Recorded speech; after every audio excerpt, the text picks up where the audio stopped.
So mga kaibigan, welcome to my YouTube channel, my life in security.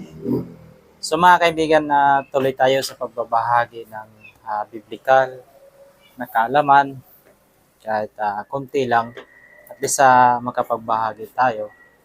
So, mayroon na akong naibahagi na hanggang ika-18 lamang ng unang kabanata ng Genesis mga kaibigan. So magpatuloy tayo dito sa ika-19 na kabanata ng Genesis, ika-19 na bersikulo sa unang kabanata ng Genesis, na ang pamagat ay ang kasaysayan ng paglalang. So hanggang ito mga kaibigan, hanggang ika-20 at saka diretso sa ika-21. So simulan natin sa ika-19.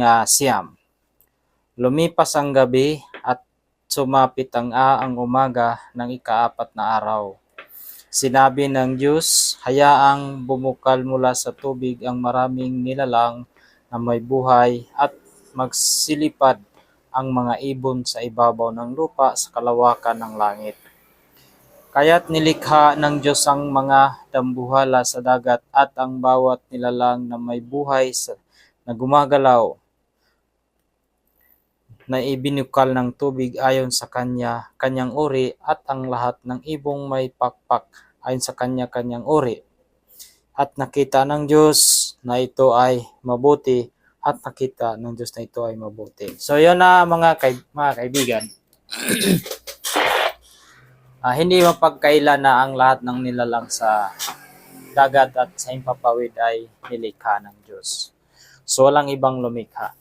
Kahit sabihin natin na although maraming mga nakatagong history o mga kasaysayan ng mundo, pero isa lang ang malinaw sa akin.